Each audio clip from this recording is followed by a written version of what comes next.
The asus Zenfone 6. You might not remember the name, but you'll definitely remember the flip-up camera. It's the one that swivels out of the phone like some kind of R2-D2 accessory. We've done the durability test, and we know the camera hinge is secure, and the motor is rated for 100,000 flips. But in order to see how it's all put together and learn how it works, we're going to have to review it from the inside. It's time to tear down the Zenfone 6. Let's get started.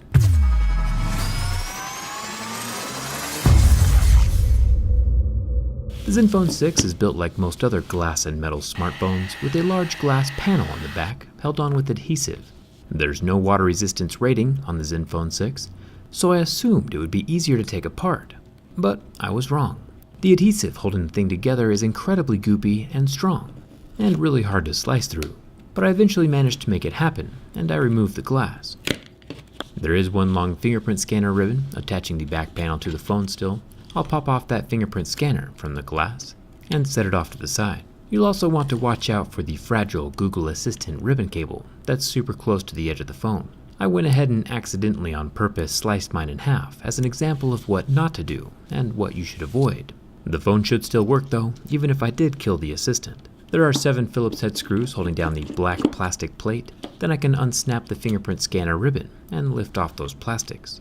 The NFC coil comes off as well. I thought at first this might make a cool looking transparent phone, but then I changed my mind. Mostly because the majority of the flippy camera is hidden underneath the metal camera housing and would not be visible in a clear phone.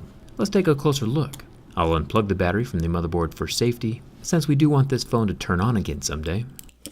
And I'll grab the singular battery pull tab down here at the bottom. But then, without even pulling, the battery falls away from the phone basically all on its own. That's a pleasant flaw in the assembly process for me. Thumbs up for an accidentally too easy battery removal. The Zenfone 6 has a massive 5000 mAh battery, which is twice the capacity of the iPhone XS. You can see the 2 pretty worthless battery adhesive strips down here pretending to do their jobs. I'll unclip the 2 extension ribbons like little Legos.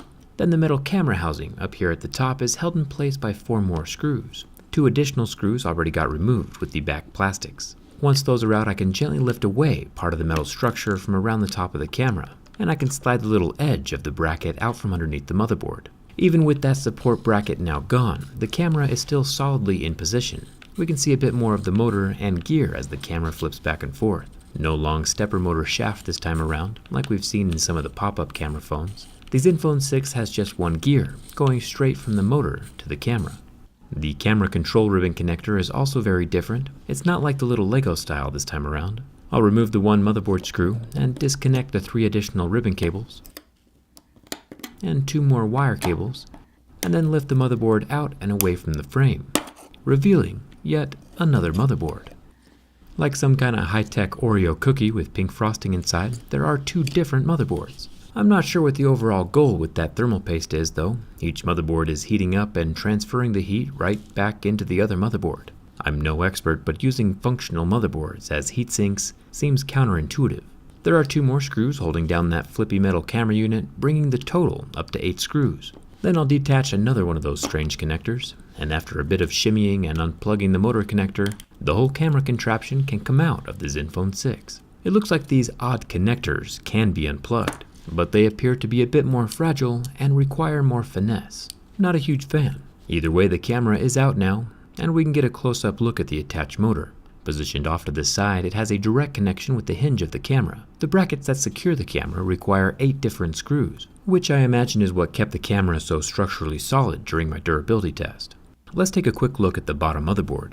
The dual SIM and SD card slot is on the lower motherboard, with a circular white water damage indicator next to the opening. The loudspeaker is down at the bottom of the phone and has 6 screws holding it in place over the lower electronics. And once it's removed, we see another water damage indicator on top of the headphone jack. There is 1 screw holding down the charging port board, along with 1 more large Lego-style ribbon connector. Then the charging port can lift up and out of the phone. The USB-C charging port does have a black rubber ring around the tip to help cushion the port and provide some water resistance, but as a whole, the phone is not water resistant at all. The front screen is permanently glued to the metal housing, like we've seen in a lot of other glass and metal phones. It can be replaced, it's just difficult. It's time to get everything situated back inside of the Zenfone 6, so I can clean up the mess I made with all the internal guts spread out everywhere on my desk. Before putting the motherboard sandwich back together, I do need to clip in the strange camera cables that Asus is using. Still not a huge fan. They don't slide in easily like the Lego style ribbons, and it makes the whole repair much more difficult. Finally, after hopefully getting it clicked in, I can put the Oreo motherboard halves together with the strawberry frosting in the middle. Then I'll get the black camera cable plugged in, along with all the other more normal Lego style connectors for the top motherboard. The middle camera bracket gets secured onto the camera housing, with its 4 remaining screws holding it in place. Then the battery can get set into the phone and plugged in, along with the fingerprint scanner and back plastics. The fingerprint scanner gets placed directly back into the rear glass panel, and I can set the whole thing back down onto the phone. And luckily, everything still turns on. Overall, I'm a fan of the Zenfone 6. I like seeing phones do new and unique stuff. Yeah, the motherboard sandwich is kinda strange, you should watch that for overheating, but the internal camera and bracket both look pretty solid. I'm not a fan of those camera connectors though, as it appears my camera is malfunctioning at the moment, but at least the phone itself still works. You win some, you lose some. It was still worth it to see the insides. Would you rather have a phone with a flip-up camera or a pop-up camera? Let me know down in the comments. Come hang out with me on Instagram and Twitter. Hit the subscribe button if you haven't already. And thanks a ton for watching. I'll see you around.